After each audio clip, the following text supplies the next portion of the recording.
Welcome to the NBA Coast to Coast podcast brought to you by thelines.com. Coming to you from the West Coast, Josh Lander, joined as always by Nate Weitzer on the East Coast.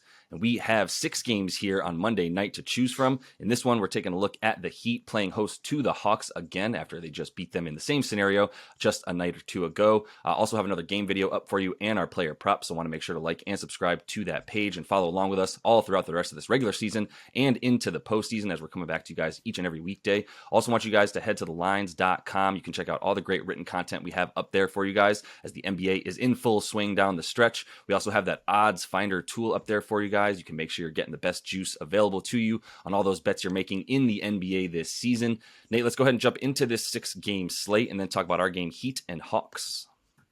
A lot of back-to-backs to watch here. The other game we talk about, though, the Sixers -7 at Indy, which is on a back-to-back. Totals of 234 there.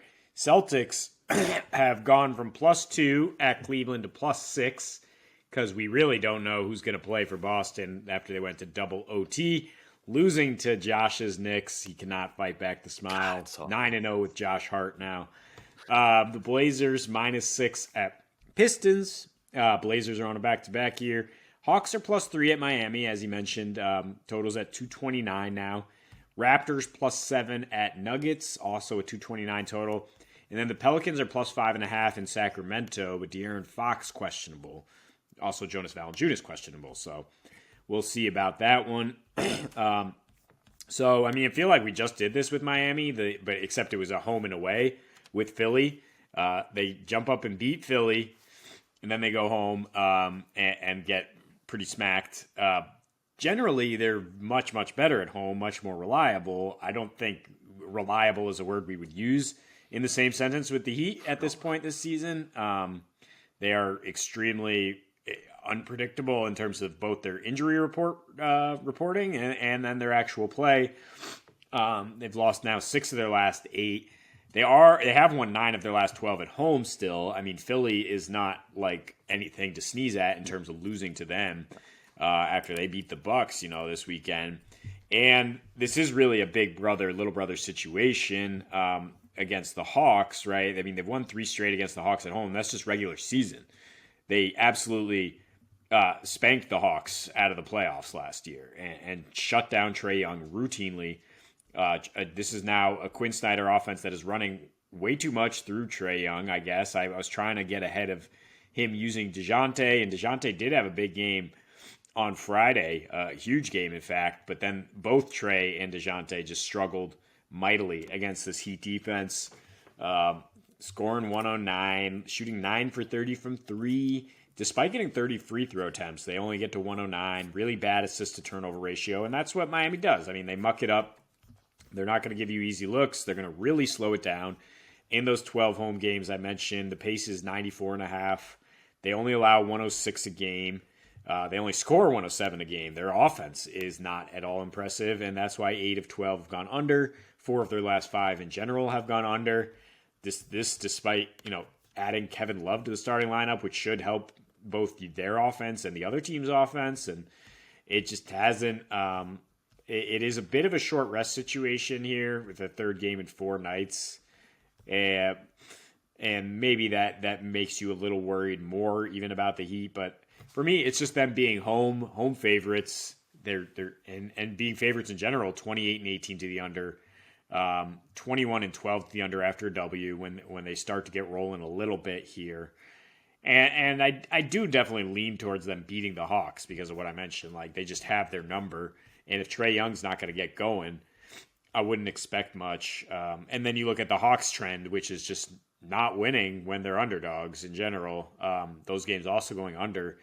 But they're 4-9 their last 13 road games in conference. They jumped up with a couple road wins at Utah, Phoenix recently, showing something. But they're right back to their bullshit the last couple of years, which is just like they're not winning on the road. Like, no way, no how. You're not going to be able to trust them if they're underdogs.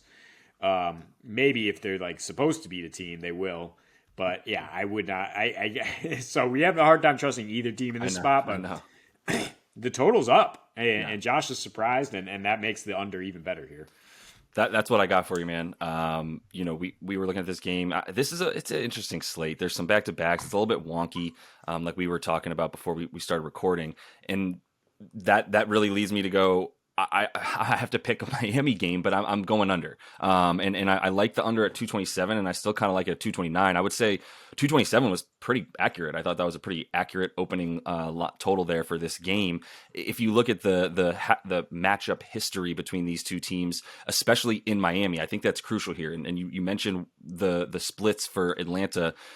Just stop me if you've heard this before this season, an NBA team that is way better at home than it is on the road this season. And that's the case with Atlanta. It's interesting. They have similar numbers if you break down their stats.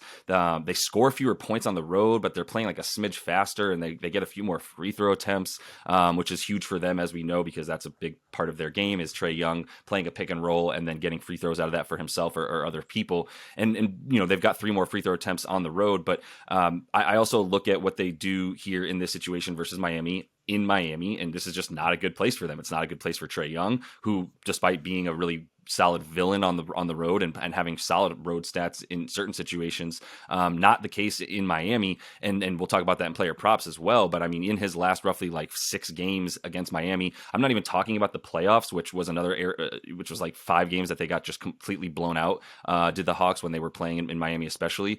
But in his last 6 in the regular season, he's averaging less than 18 points a game versus them, 8 assists and a couple boards in there as well. Not really shooting well from 3, obviously, if he's only got 17 points. Making fewer than 2 a game against them. So I think that's a huge part of all this. I mean, DeJounte's come to life a bit since, the last 6 games, Quinn Snyder coming in, they come back from the All-Star break without Nate McMillan, and that's what they do. They play a little bit better once they seem to lose their coach and Trae gets that person fired, as they've done 2 seasons in a row now. But I think DeJounte coming in, playing a little bit better, does take away from Trae as well, but it hasn't necessarily led to wins for them.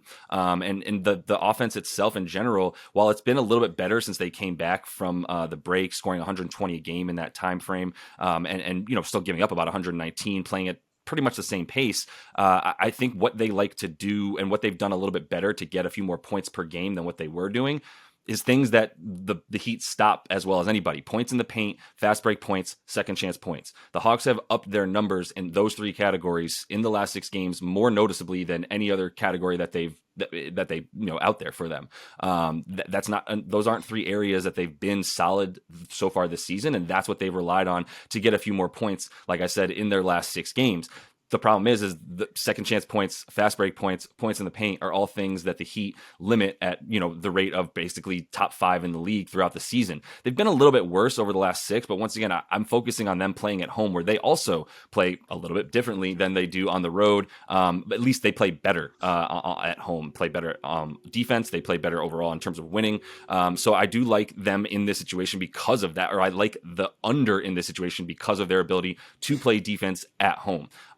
You can do what you want with some of the sort of back-to-backs versus the same team this season that they played. The ones versus Boston and Philly, they had a home and home, right, where they played one at home and one away, and a home and away, winning against Boston, winning against Philly on the road, losing at home, which is interesting. This is a home and home where they won most of their games. They swept the Hornets and the Wizards and the Bucks in terms of back-to-back games at home this season. And then Toronto, they won the first one and lost the second one very early in the season. This is just a scenario where I think they've got to win the Southeast. They know they've got to win the Southeast, and they want to win that. They want to make sure they get into a 6 seed right now and not have to even worry about the play-in tournament. So it's nut crunching time for the Heat, and I'm just going to believe in their ability to play defense in this type of situation before I really worry about them having to win by 3 points.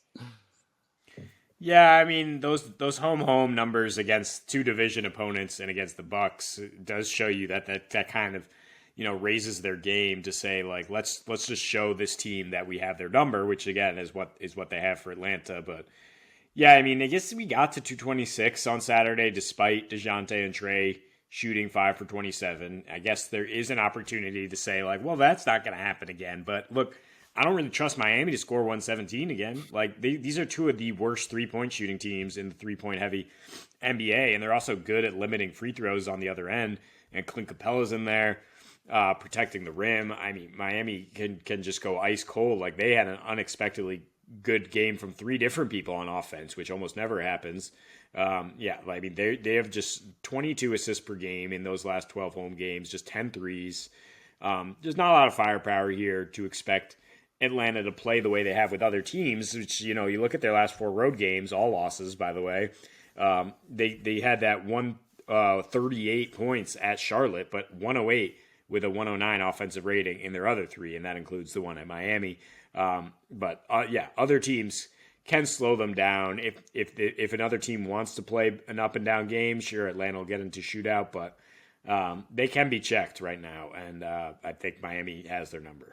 Yeah, that's what we have to go on is what Miami does, and you're getting a little bit of value, I think, because of the fact that you don't necessarily expect them to shut down Trey and DeJounte like that twice in a row all the time, but one of them, it will be good enough in this situation. As we've seen, one of them can go off and they still go under. And then the other reason would be just the sort of some of the pace and some of the offense that you've seen from Atlanta since, the break. They look a little bit better. It's just what happened last game when they ran into a team that, like you said, was not the Charlotte Hornets and the Miami Heat in Miami. And I think we can expect more of the same to keep this under 230 tonight. So that's all the time we have for you in this one. Make sure to like and subscribe to that page. Continue to follow along. Check out the other couple videos we have up for you tonight. And until we see you next, happy betting.